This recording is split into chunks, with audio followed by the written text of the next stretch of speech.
السلام علیکم. وعلیکم السلام. میرا تعلق کراچی سے ہے. سوال یہ ہے کہ اگر پیش امام فجر کی نماز میں دوسری رکعت میں ایک سجدہ کر لے اور سلام سے پہلے اس کو یاد آ جائے، اوکے. اس صورت میں سجدہ سہو کر لے ہاں ہاں. تو کیا نماز ہو جائے گی یا نماز دہرانا پڑے گی؟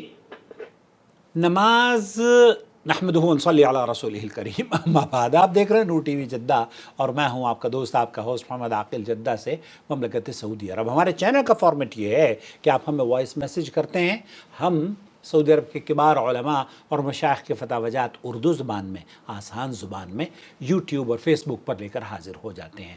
یہ چینل آپ کی علمی پیاس بجھاتا ہے. اس چینل کو سبسکرائب بھی کر لیجئے اور اگر ممکن ہو تو اس کو سپورٹ کیجئے جوائن ممبرشپ کے ذریعے. اگر امام نماز میں بھول جائے سجدہ تو نبی کریم صلی اللہ علیہ وسلم نے مقتدیوں کو حکم دیا ہے کہ اسے یاد کرائیں. نبی کریم صلی اللہ علیہ وسلم کا فرمان ہے، یقیناً میں تمہاری طرح بشر ہوں، میں بھی اسی طرح بھول جاتا ہوں جس طرح تم بھولتے ہو. جب میں بھول جایا کروں تو مجھے یاد دلا دیا کرو. اسے صحیح بخاری نے نقل کیا ہے. مسجد میں جماعت کے مقتدیوں کو چاہیے تھا کہ وہ سبحان اللہ کہتے تاکہ امام متنبہ ہو جاتا اور جو سجدہ وہ بھول گیا تھا وہ کر لیتا. یہاں جو بات پوچھی جا رہی ہے وہ یہ کہ سجدہ اس نے نہیں کیا اور نماز اس نے شاید مکمل کر لی ہے.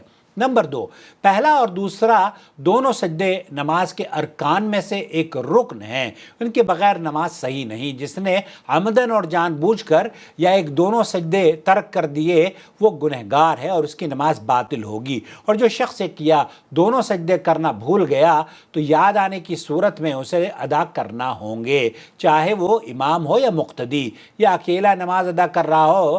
جو یہ سجدہ نہ کرے اس کی نماز صحیح نہیں ہے. شیخ محمد بن صالح العثیمین سے پوچھا گیا، وہ یہ کہتے ہیں کہ ارکان واجب ہیں اور واجبات سے زیادہ ضروری ہیں، لیکن یہ ان سے اس میں مختلف ہیں کہ ارکان سہو کے ساتھ ساقط نہیں ہوتے اور واجبات سہو سے ساقط ہو جاتے ہیں، اور سجدہ سہو کرنے سے یہ کمی پوری ہو جاتی ہے بخلاف ارکان کے.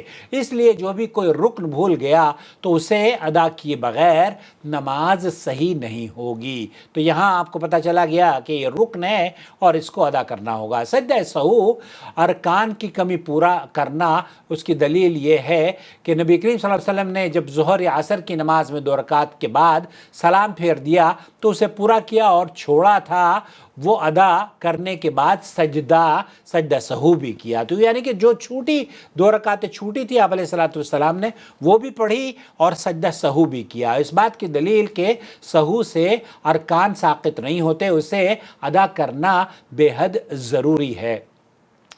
آپ کے امام نے یاد دلانے کے بعد اگر آخری رکعت مکمل ادا کی، وہ اس مسئلے میں 2 اقوال میں سے ایک قول ہے کہ جس نے آخری رکعت میں سے کوئی رکن چھوڑ دیا اور اسے اس کا علم سلام پھیرنے کے بعد ہوا تو وہ پوری رکعت ادا کرے. امام احمد رحمۃ اللہ علیہ کا یہی مسلک اور موقف ہے. شیخ ابن باز سے پوچھا گیا، آج مفتی مملکت سعودی عرب رحمۃ اللہ علیہ، انہوں نے کہا عصر کی نماز میں امام آخری سجدہ بھول گیا اور اٹھ کر پوری رکعت ادا کرنے کے بعد تشہد پڑھی اور سلام کے بعد سجدہ سہو کیا، اس کا کیا حکم ہے؟ تو شیخ نے جواب دیا مشروع یہی ہے کہ جب امام سجدہ بھول جائے پھر اسے یاد آئے یا اسے متنبہ کیا جائے تو وہ اٹھ کر مکمل رکعت ادا کرے اور سلام پھیر کر سجدہ سہو کرے، یہی افضل ہے. اور اسی طرح منفرد شخص کا حکم بھی یہی ہے، اور اگر وہ سلام سے قبل سجدہ سہو کرے تو اس میں بھی کوئی حرج نہیں، لیکن سلام کے بعد کرنا افضل ہے.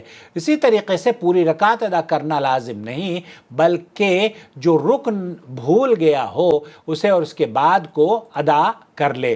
امام شافعی کا یہی موقف ہے. شیخ عثیمین بھی کہتے ہیں کہ اسی موقف کو شیخ عثیمین نے بھی اختیار کیا ہے.